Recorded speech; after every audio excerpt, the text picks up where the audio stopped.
doing the Special Olympics and stuff like that. It's just people are they're less fortunate.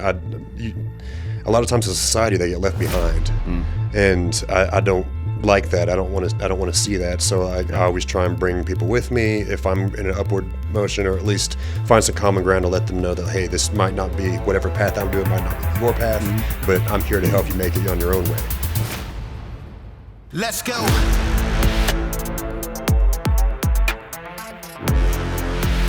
Welcome to Citizen. Today we've got a very special guest, Brendan Lamb. You're a pit master, amongst other things.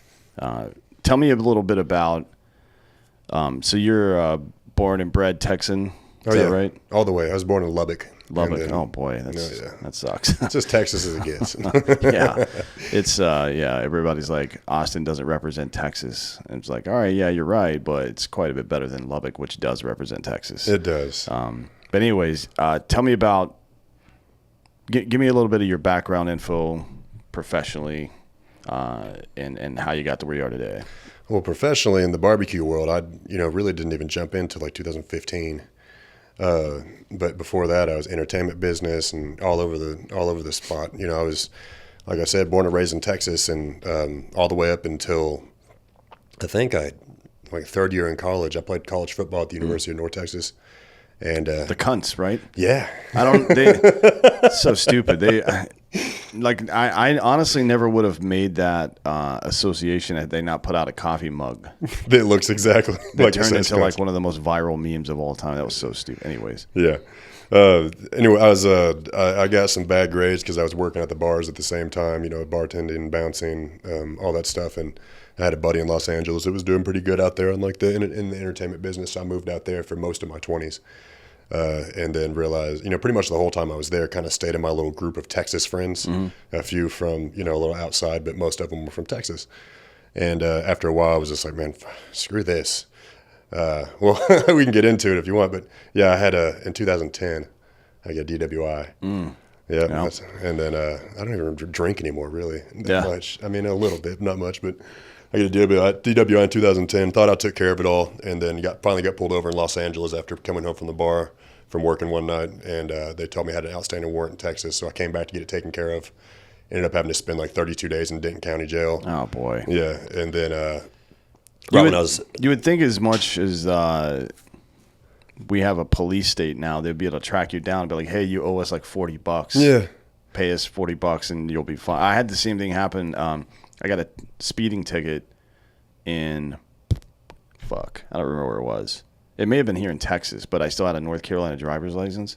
And in North Carolina, they have this rule, which is basically just for them to steal money from you, where if you get an out-of-state ticket, you have to pay North Carolina $500 to get your license reinstated. Oh, wow. Yeah. The fuck? Yep. So I didn't know, because nobody would assume that would be a law, because that's stupid, right? Yeah. Like that has whatever happened over here has no bearing on North Carolina. They just made that so they could steal money from you. Exactly. Then a year later, I'm trying to get my license here in Texas when we moved here. And they're like, oh, actually, your license is suspended. I'm like, what? Yeah. But I've lived at the same place, the address that's on my license, and for a year after that ticket, and nobody ever let me know.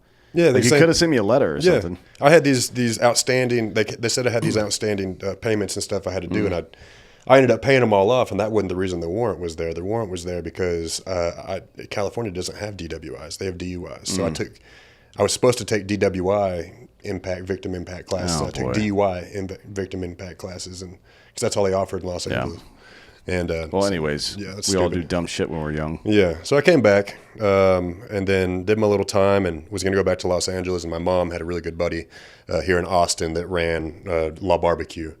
And they were like, hey, we're going to open up in Los Angeles. Do you want to come and train? And then you can go out there. So the training ended up turning into like 3.5 years at La Barbecue on East Cesar Chavez, and growing with them a lot and doing a lot of stuff with them. And then I kind of wanted to do my own thing. So I went up to, I was like, if I'm going to be in Texas, I'm not going to be in Austin, which Austin is great, but it's still kind of California. Yeah. So I was like, I'm going to go back up to where I was kind of raised up, which was in the North Texas area, and start my own deal. And I've been doing that ever since. But it's kind of turned into, like, since this pandemic, I shut the restaurant down in September, just this last September. So nearly a year now. And what was the name of the restaurant? Smiley's Barbecue. Yeah, that's right. Yeah. And we had we had lines out the door from the day we opened until the pandemic hit, and we started having to switch everything over to the drive up delivery and all that. It's so stupid. And it's kind of crazy with barbecue anyway because it dies so fast. Yeah. So just had a small staff, wasn't doing the numbers to make it, be able to pay all the bills and all that. So we shut down in September. And then since then, I've been doing a lot of consulting, a lot of traveling, a lot of teaching classes and whatnot, and kind of trying to, like the last time we talked, spreading the barbecue gospel. Yeah. Well, we're working on something like that as well. Yeah. But was it last year that you were on Food Network as well? Mm-hmm. I think it was last year. It might have been the year before that. I've been on it a few times, but the big one was not drinking bros, the barbecue bro. Oh yeah, that's the Michael Simon, Bobby Flay, and what was Eddie Jackson. Yeah, that was a good show. It was fun. It wasn't barbecue, but it was fun. Yeah, I mean they've done that a couple of times with some of those cooking competition shows where they have. It's either barbecue themed and it's like, oh, here's our take on barbecue. Well, get the fuck out of here, dude.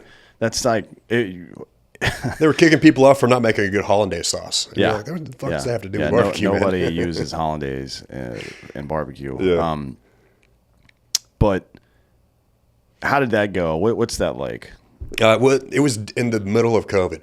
We literally had where was it filmed at? Right outside of town here in Bee Cave. Oh shit! Okay. Yeah. So why did they do it here? Just out of curiosity. They've got this old western town that's like a venue. Oh yeah, I know where it is. Yeah. Yeah. It's something Star Ranch, Rising Star, something Star. Yeah. They built it to shoot some TV series back in the day. Yeah. And now they use it for like a wedding venue and all. I think it was like in the early 2000s they built that shit. That makes sense. But that's funny. There's still one of those in outside of LA where they did. Yeah. What's the name of that fucking TV show? I always forget the name of this show. They still do. I forget the name of the ranch and all that too. It's like an hour outside of LA, right? Yeah. And it's pretty much going out towards Thousand Palms and out in the desert out that way. And they still do like reenactments and whatnot there for like the old cowboy stuff. Yeah. It's Westworld. They built that for Westworld back in like 2015, I think. I did not know They built that. And now they didn't really keep it up or anything, but people just kind of content creators go out there and shoot their own shit all the time they just try to sneak in, shoot it, and get out before anybody notices. Are they? So they're not doing the old reenactment stuff there anymore for the. They still are, but that like people through the grapevine find out what the schedule is, and then they go out there when they don't think anybody's going to be there. That makes sense. Sounds like something I'd do. So what? This isn't really interesting for the audience probably, but for me it is. What did you cook when you were on the show? Oh man, I did. Well, the thing that got me kicked off was a quail. So I cook quail, and I do it really good. My quail is pretty awesome. But I went and kind of stepped out of my bounds and did a jalapeno popper, so the Texas Twinkie. That's a thing here in Texas. The jalapeno quail popper is a thing. Well, here. I stuffed it inside the quail instead of wrapping, and they said that the bacon wasn't crispy enough. So that's what. Yeah. Well, how is it going to get crispy inside there? Well, you crisp it up first, then you put it in, and then like the raw. Yeah. Ended up not being the right way. That's not how I've normally done it, but it came out great. Everybody that tried it said it was good, and then they kicked me off anyway, which is fine. I wasn't going to make it much farther. Yeah. But I got to make sausage, which was like one of the hardest things to do, especially outside in the elements. You're supposed to be kind of in a controlled environment where everything stays cold and all that. And you're supposed to be able to not have to rush it. There's like really a 3-day process to make the right kind of sausage. And I had, 3 hours to do it outside in the 80-degree heat. A 3-day process. Yeah, to do it the right way. Like you have to chill the fat and stuff like that. Yeah. And then there's the cure, the whole. I mean, it's a whole process. If you want to do it like absolutely correct, down to the T, it's like closer to a 5-day deal. Oh my God. Yeah. Cold smoke and all that good stuff. And I got to do that in 3 hours on the show, and the sausage came out great. And I cooked it, instead of doing it smoking, I did it over direct heat. So really? Yeah. That's not great, right? Yeah, I mean, it is what it is, but it's not the way you're supposed to do it. No, not at all. Yes.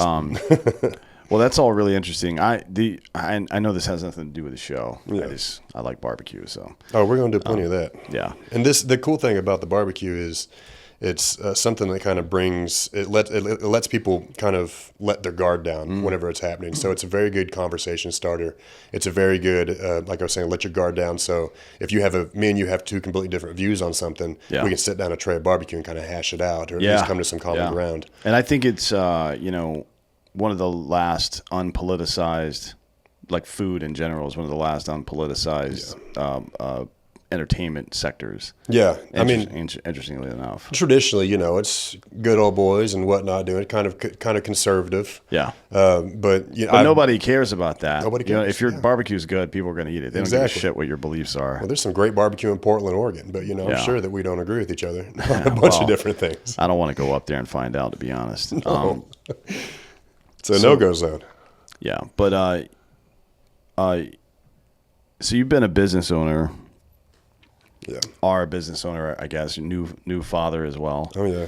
How's that changed? Like just the transition over the last year and a half or so from, running a business to going into more consulting and being a dad. How's that changed things for you? Well, it's mostly the time, because at the restaurant you're spending 100 hours a week up there, and especially if you're the owner and operator and the pit master, you're doing everything. So you've got to be up there 100 hours a week.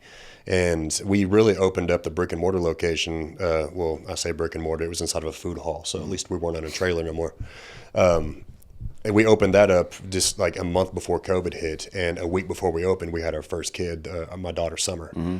So she's 2.5 years old now, but trying to be a new dad at the same time is like having this baby of a business.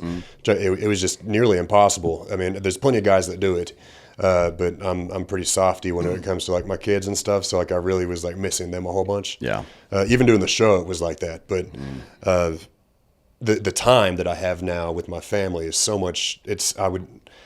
I love owning the restaurant. I love being able to feed the people. That's why I call it Smiley's, is putting smiles on people's faces if they came in just for a burger or just lunch, whatever. Yeah.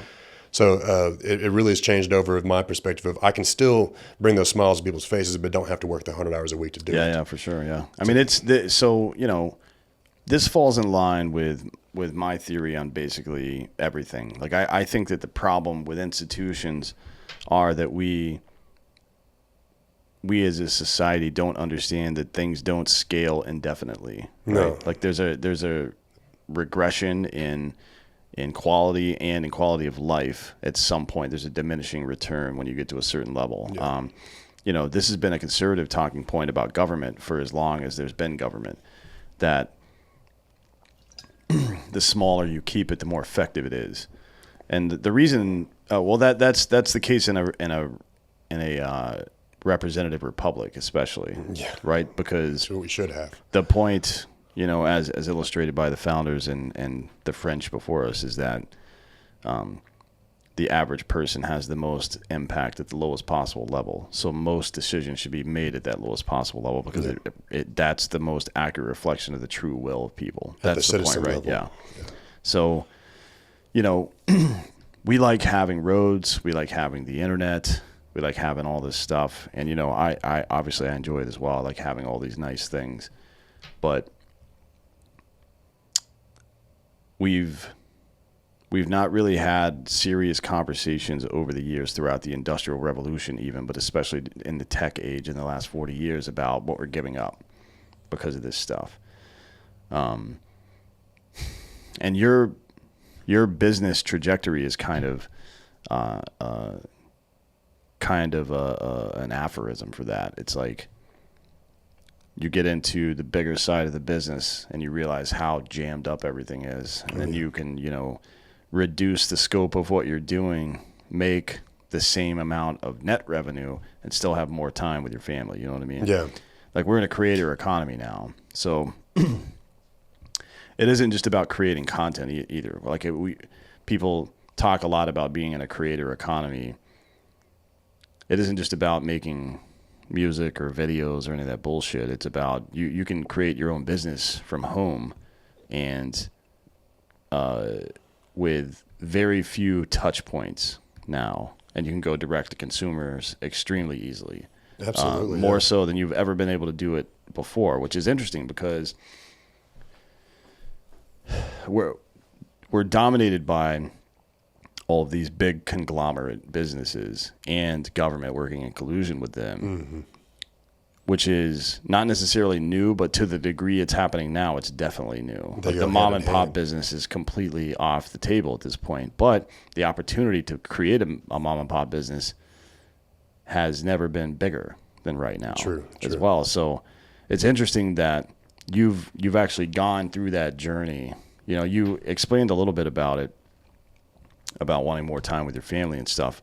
But take me through some of the economics of being somebody, even like an employee as a pit master, and then as a business owner as a pit master, and then now as a consultant where you're working mostly on your own. Okay, yeah. So started off at La Barbecue out there, and that was No complaints there, right? no complaints. La at Barbecue all. is a good fucking place to This, be a pit master, yeah. I mean, I cut the rug there.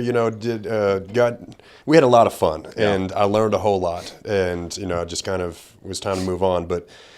It was a startup barbecue with a lot of talent, like off the bat. You don't always get that. Yeah, and sometimes you get like an investor and one dude that knows what he's doing, and then whatever happens, and then sometimes there's like a bunch of people that know what they're doing. Like, all right, cool. Yeah, this one was straight up right off the bat.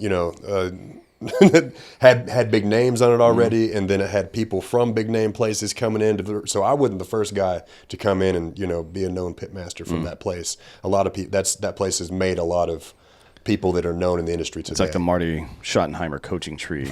Yeah. You go through that program, you're going to be known. Yeah.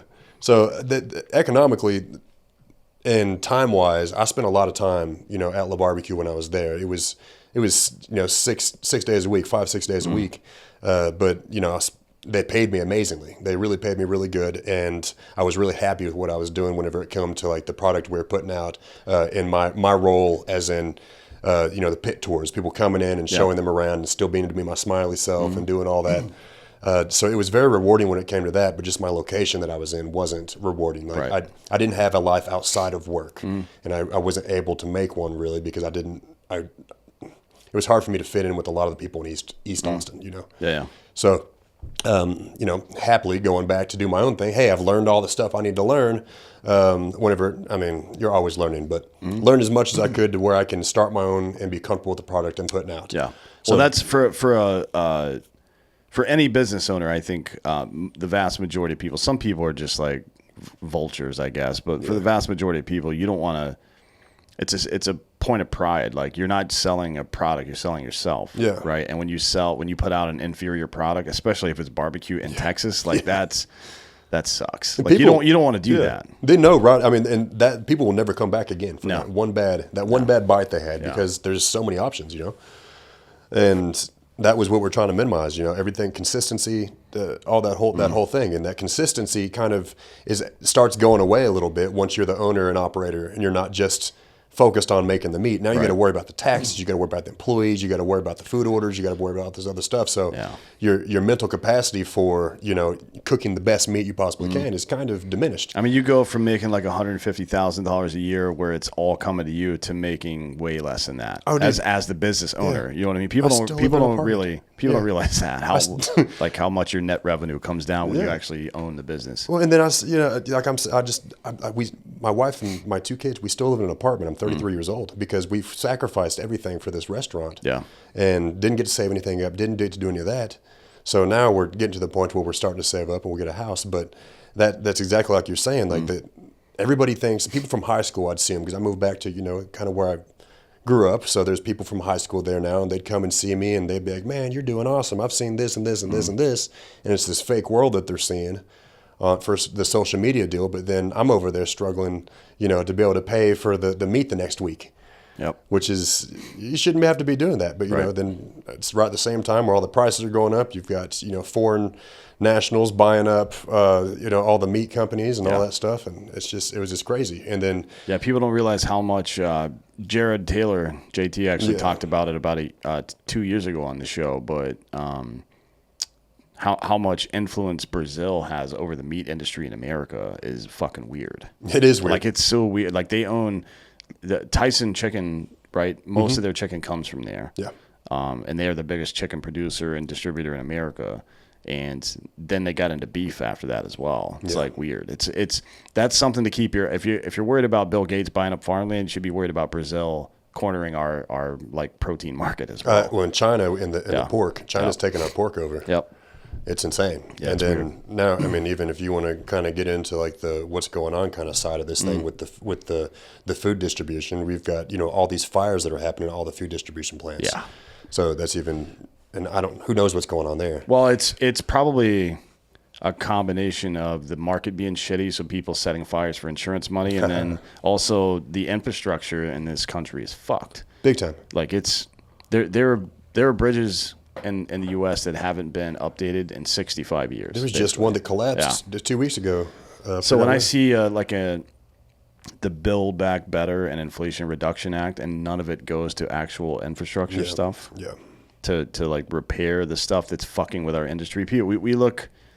We always look downstream for solutions. Like, oh, okay, well, a gun was used to do this, so we should ban guns. Like, what about all the stuff that happened prior to that, right? Where we can affect change without delimiting people's civil liberties. Because the gun didn't kill anybody. No, of course not. And it's the same thing with, especially, I would say more so than any other industry, food is like this, because the supply chain is the supply chain. You can't fuck with that. You know what I mean? Especially if you're mass producing shit.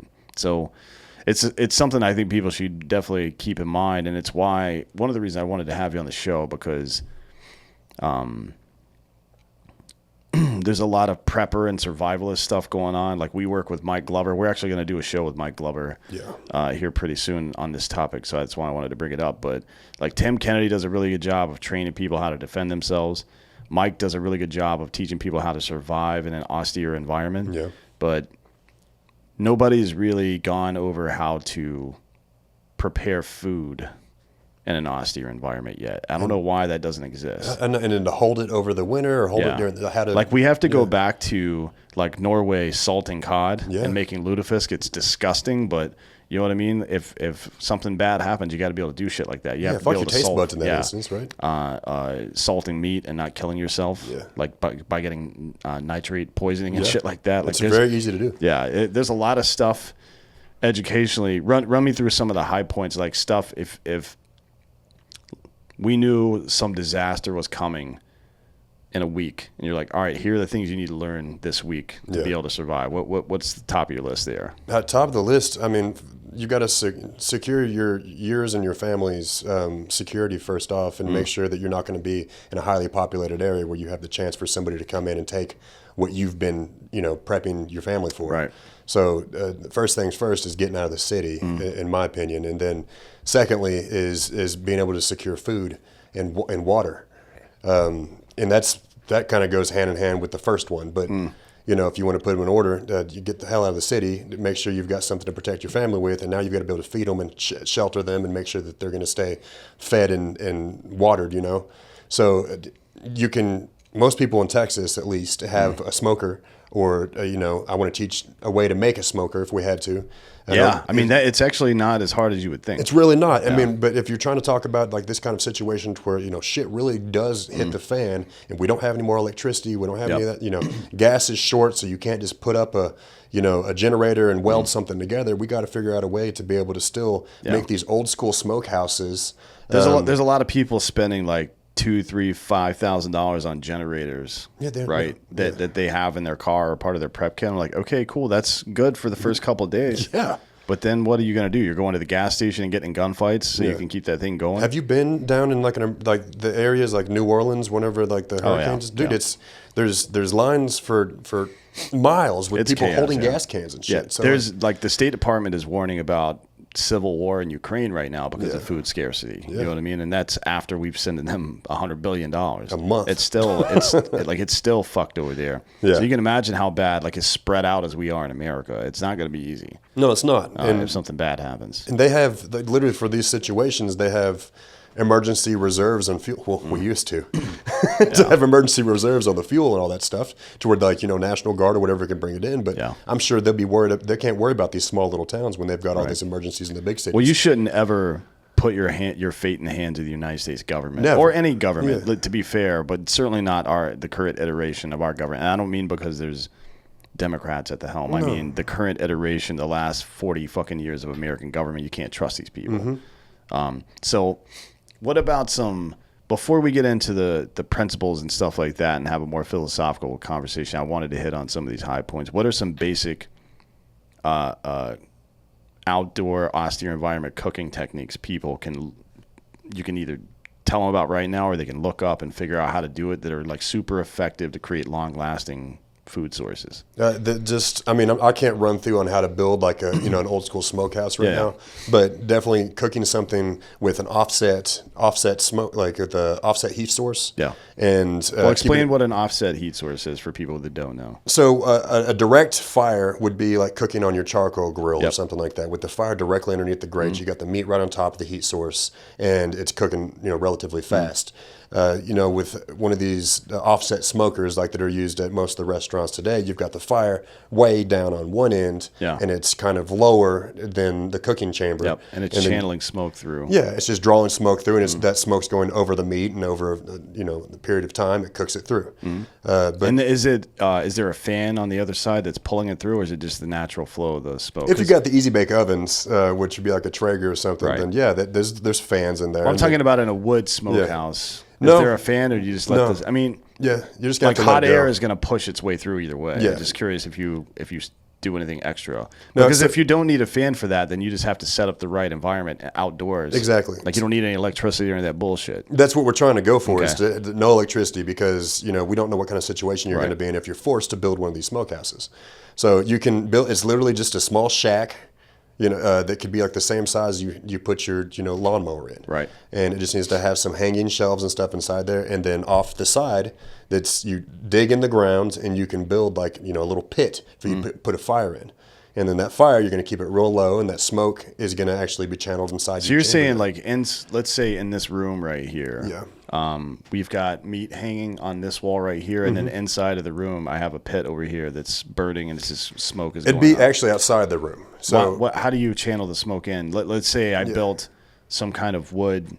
I chopped a couple of trees down and made myself a little shack. How does that work? Is it like it's a hole? It's a hole in the fire in it, ground. and part of the hole is inside. Yeah. Okay. Yeah. So that hole would actually pop out. You'd cover the fire on the outside, so Yeah, all with the like a smoke tarp is or gonna. some shit. Yeah. So Yeah. all the smoke would actually go inside. Okay. And you'd want to. I mean, if you can build out of clay or whatever, Yeah. you can figure it out. I'm sure if you build it out of sticks and stuff, that'd catch on fire. But so you need to get some mud Well, on top of it. if they're wet. Yeah, Yeah, you wet might be sticks better, over and yeah. over and over. But you're trying to fill it up with that. You don't want to cook it. Cook it. Yeah. So you want to sit there and real low for a real long time with a bunch of salt on it. And it'll cure it. So the difference between cooking and curing is, let's say I've got a ribeye, for example. This isn't a great example, but I'm using a ribeye because everybody knows what it looks like and knows where the fat is on it. If you cook it even on a Traeger or something like that, but if you cook it in any way, you render some of the fat, right, and it leaks into the meat and blah blah blah. Yeah. But at some point over the next 4 to 5 days, that fat's going to start to foul, Yes. and you can die from eating it, Yes. right? If you smoke it, then the salt absorbs into both the meat and the fat, and it cures it, and the salt and the fat stops breaking down, and it won't become rancid for A long time, like a yeah. considerable amount of time. It's what jerky is, basically, right? Exactly what But jerky it's is, yeah. kind of different, I guess, because it's dried out. But Well, that's the best way. If you're going to do these smokehouses, you don't want to get something that's going to be like, you get a Franklin's barbecue and get a slice of brisket. Yeah. That's not where if you're going to, slow smoke a brisket in there, you're probably going to cut it into small strips. Yeah. You're going to try and get it to where it's as dry as possible. So like what you are looking for in something like this is the jerky consistency, or like you're talking about for the Norwegian cod. Yeah. It's pretty much like a jerky. Okay. And then, there's other stuff. We'll get into this as we're making this this TV show, but you can dig a hole in the side of a fucking hill and put a metal container into it with a cutout below it and start a fire. Now you have a convection oven. You know what I mean? Like there's a lot of really simple things you can learn about how to survive. Everybody talks about trapping and hunting and finding water, but nobody talks about how to prepare the meat for like 6 months. Yeah. You know what I mean? Yeah, In case like if there's like a nuclear meltdown or a war or something like that, and you don't have access to the tools you used to have access to. Now you either know how to make your own food or you don't have your own food. Yeah, It's really that simple. Yeah, so then you die. Yeah. And your family dies, and Yep. you failed them. So what you're trying to do is, in these times that we're not in this complete emergency, then we need to you need to be building the skills. You need to be teaching your friends how to do it, and that's why we want to do this show, is so we can give somebody at least a starting point, and they can do whatever they want to do, from there. But we're going to give them a basic starting point on how they can at least survive and have this meat. Kind of bring it back to what it was with our ancestors. They knew all these things, and us being inside, and over these past hundreds and hundreds of years, thousands of years, we've lost this sense of being able to do it ourselves, and we'd have to have all these mechanisms to be able to support us. Yeah, there's a saying in our community: the more you sweat in training, the less you bleed in combat. And this isn't like some monumental lift here. People that didn't know how to read were able to figure this out on their own through trial and error and stay alive for fucking tens of thousands of years. I'm pretty sure we can do this. And to be honest, it's not that big of a commitment to learn how to do these skills. Really not. It's a weekend. Minimal resources you need to do it. And again, you do it maybe once a weekend or once a month on the weekend for a couple of months, and now you're an expert at it. Like, it's not very difficult to do this stuff. Yeah, we just people need a starting point, and it's intimidating. It really is to think about, especially if you know anything about the salts and the curing process. If you don't use, like you're saying, the right amounts, you can kill yourself or kill you just now spent all this time curing all this meat for your family, thinking that cool, we got it under control now. Now you're on the Oregon Trail and everybody's got fucking salt poisoning. Yeah. So yeah, this is I want to get into a principle now. Okay. And it kind of dovetails into what we're talking about right now, which is I will not allow those less fortunate or incapable of defending themselves to be harmed or taken advantage of in my country. To me, this is the most important. This is the most important of all the principles on this list, because for society, this is part of the social contract. For society to exist, the strong have to protect the weak. I don't even think most people know that there is a social contract. That's lost now. Yeah, for sure. I mean, people just want their Hot Pockets and iPads now. Yeah. But for all of this to exist, the strong have to protect the weak, whether it's the physically strong protecting the physically weak from danger, or whether it's the mentally strong protecting the mentally weak, right? And weak may not be the perfect word for that. Like, smart people have to figure out shit that it takes smart people to figure out, and they have to protect other people from dangerous shit that might affect them like that. Yeah. This is what it means to be part of a society. Work together. Yeah. Now,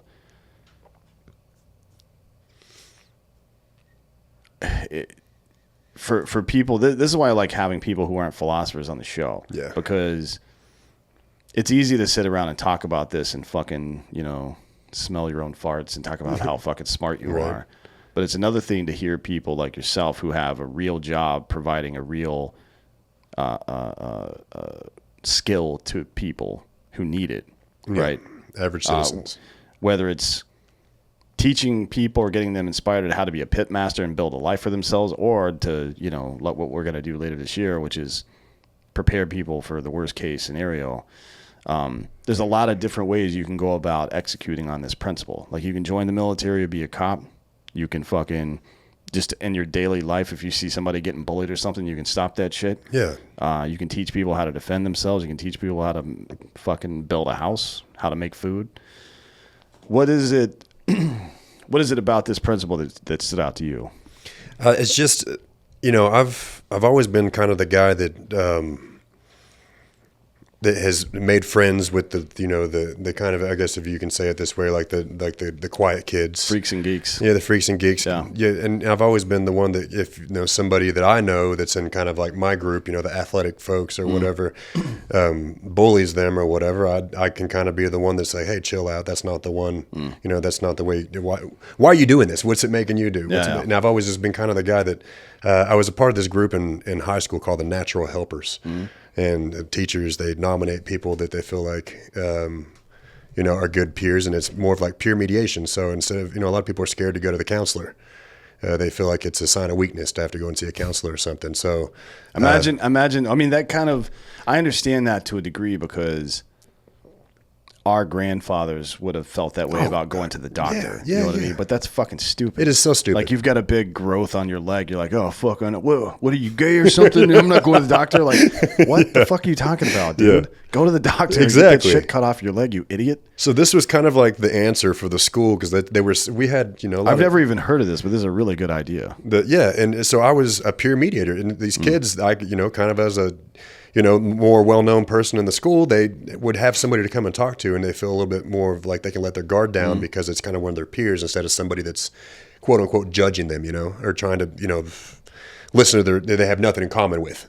So that's kind of where it all started. I mean, I've been a little bit of that kind of soul before then, but then the natural helper thing really set it off. And then I started doing stuff at over in Killeen with the Camp Soaring Eagle, which was helping. I think I forgot exactly the way they worded it, but it's like special needs kids that go to like a summer camp, doing the Special Olympics and stuff like that. It's just people they're less fortunate.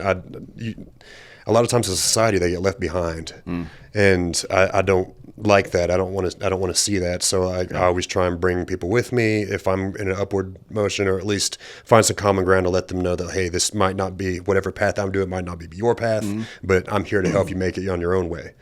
And then like generalize the lessons that you learned. Like some people can learn a lot from your trajectory and how you went from, you know, one industry to another, and then went from an employee to an owner to now a consultant, and what, like, there's lessons to be learned there, even if they're not involved in bar or even food in general, right? Anything like that. There's always lessons to be. So at the very least, you can pass the lessons you've learned on to other people to make their path. It doesn't make anybody's path easier, in my opinion. Like, it still sucks. All it means is now you know where you're going. Because if you're heading nowhere, that's exactly where you will get. You know what I mean? Yeah, and if you can help somebody not make those wrong turns and not hit that dead end on the fork, you know, then that's what I'm here for. And chances are they're going to fucking figure out some shit along the way that helps you out too. And they're going to call you like, hey, you know what I've discovered is this, and you're like, bam, there we go. Yeah. So I mean, it's more of just like the biggest part for me was trusting people. And not like you're thinking, like I didn't trust them. I trusted everybody. Yeah. Like kind of naively, you know, and would let them come in, and I would hire them, you know, with my wife, with, you know, the woman's intuition being like, hey, this person's probably not good because of this or this. And I'm like, give them a chance. Stop like judging them before it happens. And then, you know, 9 times out of 10, she's right anyway. But it's really building barriers for myself, or what is they called? Not walls. I don't want to say a wall, but like not border. What's that? Boundaries. Building boundaries in your life and with your family and with the people that are working around you was like the biggest thing I learned. But that's kind of counterintuitive what we're talking about right now. Is to let, you know, pushing people out instead of bringing them in. So there's like a happy balance you have to do right there with being this boss instead of being, you know, a coworker with somebody. Right.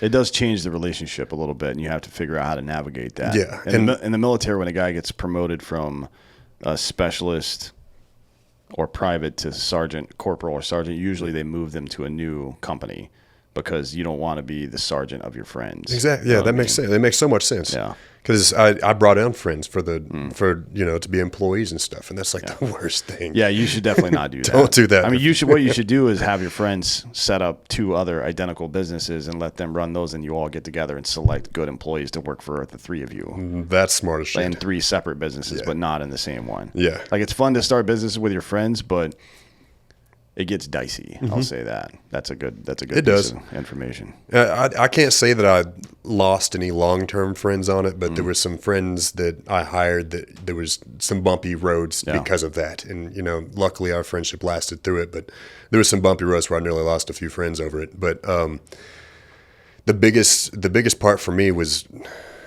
really the trust issue. You know, I trusted so much, and the trust that everything is going to work out on its own, and it's not always going to work out. You have to work your ass off to get there. Sure, but you don't want to become. Well, I mean, the real pitfall of that is, you're going to get taken advantage of a little bit, maybe a lot, but the real danger is becoming cynical because of it. Yeah, losing your ability to trust anybody. Cynicism is fucking poison. It leads to nihilism ultimately, which is, you know, the worst. It fucking permanently ruins everything it touches. Yeah. Like literally, people see you as a different person because you can't get out of that. Yeah. But going on with the, barbecue is a huge thing where people like to keep secrets, and my rub is special, or my, this and that is Like, special. dude, your rub is not special. It's not, and there's like 7 ingredients, and everybody's been using them for like 1,000 years. What are you talking about? Exactly. So like my part of the, being able to transition over to this, this kind of like a teacher side of it has been really cool, because I get to bring all these things that people won't tell everybody. I get to tell them that. And I mean, and some people might get mad at me for that or whatever, but I've worked with a lot of different barbecue people that have taught me so much. Yeah. And I don't want to keep those things secret. I mean, I'm not going to sit there and tell all the secrets of somebody if they don't want me to or whatever. It's just, I see just bringing the community up, and no man left behind. Like you can't really, like what good is it for you to sit there and down somebody or tell somebody the wrong stuff down the road, and then now all of a sudden somebody that's never had barbecue, they don't come to your place, they come to their place on the off chance first, right? And they still don't like that fucking barbecue because you told them some wrong stuff to do and they trusted you. Yeah. So, I mean, the trust goes both ways on that. Yeah. It doesn't make a lot of sense to me. People that are secretive.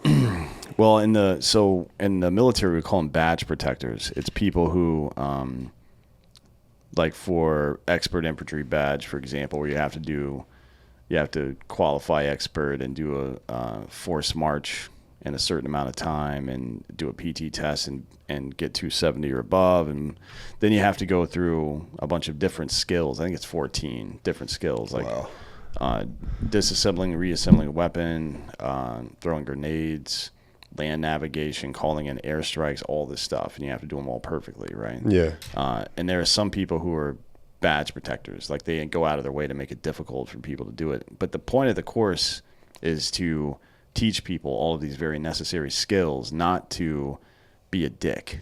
Exactly. You know but what I mean? People get that. They feel like they earned, and they did. They earned that badge. They worked their asses off. They put their time in. They did all that, and they feel like that if they're telling somebody their way that they did it, or the certain kind of training that they did to where they made it easier for them, or whatever, then they feel like that they are making it easier for the other person, and now they don't deserve the badge as much. Yeah, it's kind of weird. It is really weird, because Honestly, why don't you want every single person inside your, that's inside your group to be just as good as you are, know this much as you do, if not more. Yeah, there's nothing this is Nash's equilibrium theory almost, right? So before John Nash, the prevailing economic theory is that when everybody independently tries to do their best, and everybody's better off for that, right? Lead by example, right? Yeah, but Nash's equilibrium theory says that if people work together and determine the best possible outcome for all of them, and then work towards that goal, then everybody actually does better in the aggregate. Like there's less leave behind. There's less people that fall through the cracks. Okay. But there's also less people who are ultra rich, like hundreds billionaires or whatever the fuck. But who cares about that, right? Like, because the average person doesn't give a shit about that. No. That's really cool. That's a really cool concept. I mean, and it seems like a no-brainer, but for the way that I think that society has been wired, and not like a big conspiratorial way or anything, but the way that we are now is kind of counterproductive to that. Yeah, people get the thing we talked about in Ukraine with food scarcity, but people get really weird and defensive and secretive when they feel like they're in danger. And we haven't really been in much danger recently, but we've been told we're in danger a lot. You know what I mean? Yeah, and that's powerful. It's changed the whole dichotomy of the society. It flipped it on its head. There's people that were close family members that no longer talk at all because of this. Yeah, it's fucking dumb. And it doesn't help anybody either. That's the really unfortunate part of it, is that when we're close together, we can exchange information through whispering, right? And we get a couple of feet apart, and now we have to talk, and then we get a little farther apart, and now we have to scream at each other, and then we get so far apart that the only way we can reach each other is with fucking bullets. You know what I mean? Oh man, yeah. So we're on that trajectory now, where people can't have a fucking conversation with one another without it turning into this or that. It's all ego match now, because they don't want to be the one that was lied to and is wrong. One of us is, I mean, Both of us, both. I mean, when I say us, Yeah. both sides of the aisle are being lied to in Yeah. in ways that they don't understand. But whoever's quote unquote right, they don't ever want to lose to the one that is has the idiotic ideas Yeah. or blah blah blah blah blah. So they stick in with it, and even if moving an inch would help your argument tenfold, but you have such this ego that's been locked in. There's no way to move this an inch anymore. So you're going to stay wrong. Yeah, I mean, it's this is the problem when you idolize people and factions, you know what I mean? Because, A set of ideas. Yeah, you're no longer defending something that can be defended. You're defending now a fixed position. I'm sorry, you're no longer defending a fixed position. Like an idea, let's say the idea that you should, that members of government should be responsible to people, right? What a crazy idea. Yeah, which is kind of the foundation of any government, really. But and instead of defending an idea like that, which is immovable, you're defending a person who will, sometimes buckle, sometimes be wrong. Oftentimes they'll be right. But why should I or anybody? Why should you put yourself in a position to defend a moving target like that? Like just thinking about it from a scientific and philosophical standpoint, you're measuring things on you're sampling on a dependent variable at that point, right? And that's nothing. You play instruments, you play the guitar, anything like that? Yeah, here and there, yeah. When you play the guitar, you put your pinky on the pick guard as a point of reference, so you know where everything is. Yeah. Now, if your hand is constantly moving around, you're going to sound like shit. Yeah, you're not going to hit the right notes. And that's what we've allowed to happen here through all this divisive bullshit. So that brings up the next point, which is one that we all struggle with, myself included. I would reject divisiveness in all its form for those trying to divide us or trying to conquer us. One thing follows the other. It's a lot easier to fight even a two-front war, technically, if the two fronts are divided. You know what I mean? Yeah. And that's kind of when I hear people talking about the left and the right or this candidate or that candidate, my brain immediately shuts down. I'm like, I don't give a fuck about this. Like, tell me about the idea. Yeah. I don't care whose name is attached to it or what party is attached to it. Does the idea make sense? Then yes, or then no. And that's kind of how that's supposed to go. I just really wish that the idea was a real idea that they're going to stick with. Yeah, sure. This is lip service all the time, so that it's still kind of a turnoff point. Yeah, you got a good idea, and hey, this sounds amazing that you're going to do this and this and this, but there's only been really one person that's done anything they've said for the most part. Yeah, here recently, that's true. And I mean, and he's just as divisive as anybody, if not more. So. Yeah, unnecessarily so too. I know it's part of his shtick, but I get it. Yeah, it doesn't really fucking get me off, to be honest. It's all about owning the libs. Yeah. That's what it's about. And same with even the more popular guys that are right now on the mainstream, like that have a good chance of being, the one that they're running off of divisiveness for the most part. Yeah, and it's it's unfortunate. It's again, I'll bring up the cynicism thing. You got to avoid that.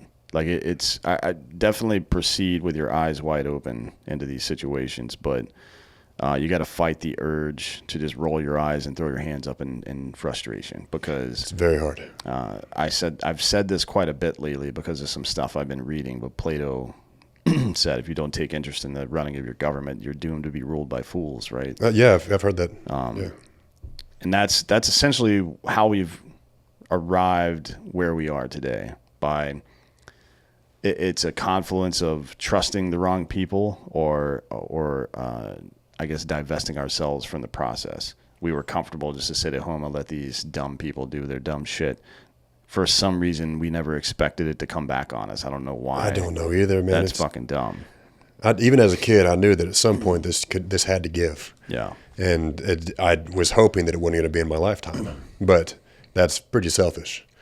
It's pretty selfish to think. You Yeah. want to be able to change it somehow. Now that there's a platform and everything. You can have these conversations and being able to, at least get somebody thinking about something they weren't thinking about before, and it could, set off a little light bulb in their head. Yeah, and it doesn't. I mean, nobody's going to listen to your point of view when you're fucking insulting them, and Right. like you're a this, but like, okay, cool, man, what the fuck? You're an idiot, and this is why. Yeah, Like, you can't start it with "you're an idiot." Like, you just tell them why. Hey, this might not be the right way, and that's still even falling on deaf ears most of the time. So, like, food, man. If you can get somebody off, most of this stuff, this divisiveness is happening over the social media and over news interviews and all that good stuff. So this can be brought back to the community.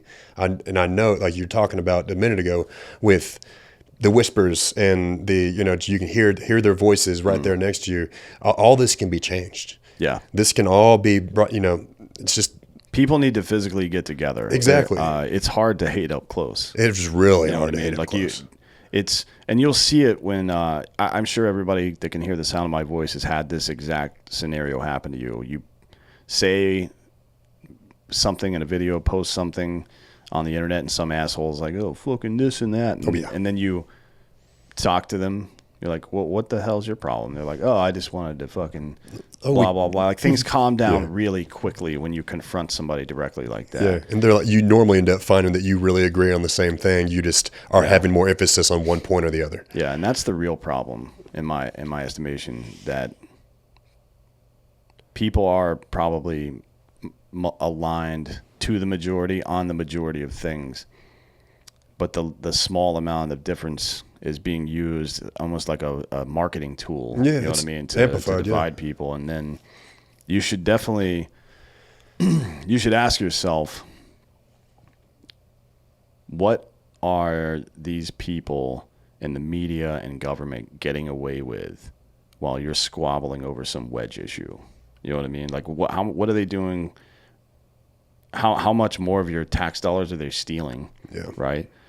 How much of your liberty are they fucking taking away from you while you're arguing with somebody over some bullshit? It's just like the most recent bill that just got passed. That's, hidden inside there is 87,000 new IRS agents. Yeah, that one's pretty wild. That's real wild. We can do a whole show on that. But it's people being complacent and then not wanting to move out of their complacency.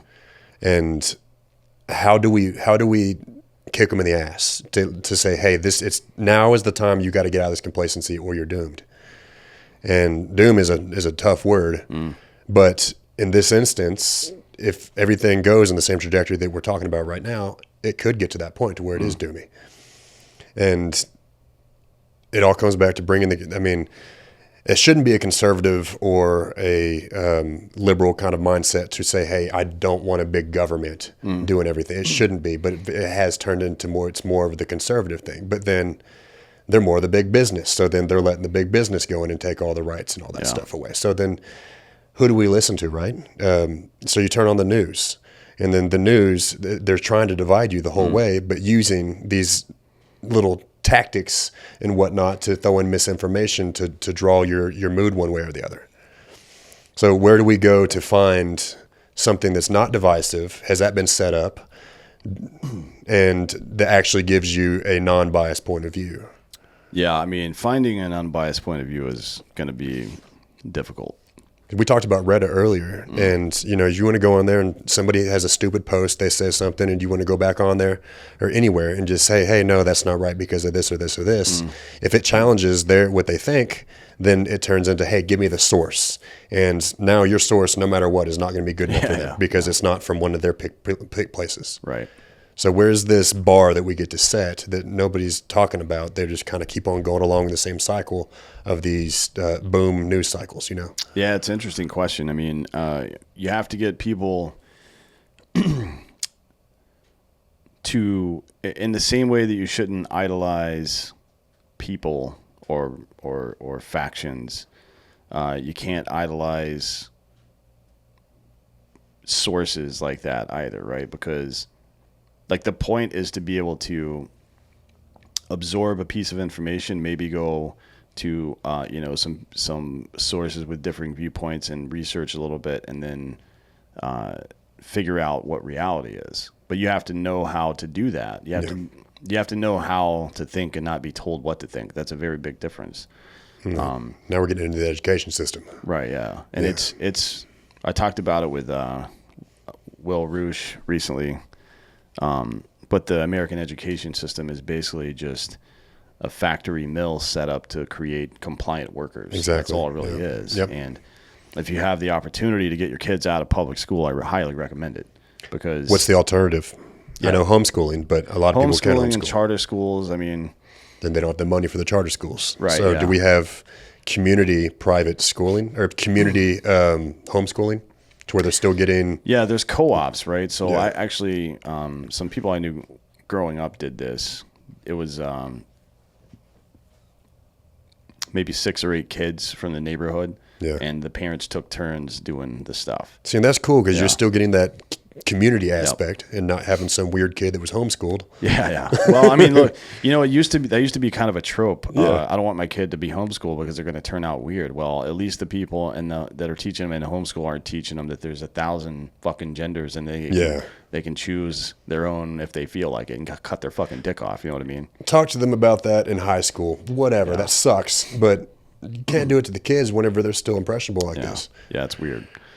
Still don't. I mean, I'm trying to give a little. If you want to teach about some stuff, then yeah, it's elective in high school, right? I agree with you on that one. I don't think it's a good idea to shield people from information. I don't either. You know what I Let them mean? know all of it, but it needs to be in a non-developing mind. You're 5 years old. They don't even thinking about that kind of stuff yet. Yeah. What people, what we should be teaching kids in this environment to do is to learn how to learn, right? Mm-hmm. Learn how to think and not what to think. And also, I think one of the important parts on this about rejecting divisiveness is understanding a couple of things. One, everybody is wrong about everything until they're right about it. All the way up until the point you actually know something, you're a fucking idiot about it, right?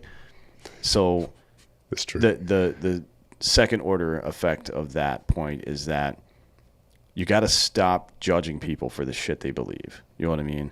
Like if they're obstinate and persistent in their ignorance, then we can have a conversation about that. Yeah. But if it's like a 22-year-old recent college graduate who has all these stupid ideas, of course they fucking do. Yeah. You know what I mean? They just got out of the indoctrination camp, Like that you should see that person not as a victim, but as an opportunity, you know what I mean, to like explain to me why you think what you think. Okay, here's some reality for you. Yeah. Take that into consideration. Probably not going to change their mind immediately, but you plant the seed, right? Because what did Churchill say? If you're I was about to say, if you're young and conservative, you have no heart, and if you're old and liberal, you have no brain. Yeah. I believe is the quote. Yep. Something to that effect. Very close. And that's kind of how it works, right? You grow up. We all mature. We Yeah. get smarter. I remember living in Los Angeles and being like, man, why can't everybody just have what they need? Why can't? And then you're gonna grow up and you're like, this is not the way that the world could ever work. And it has shown over and over, case study after case study, that it's not going to work that way. No, of course not. Why would it?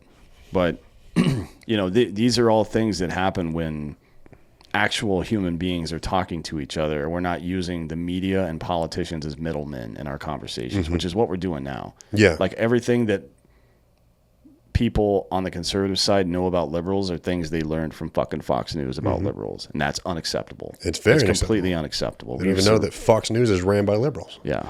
And, well, in the back end, yeah. In the back end, yeah.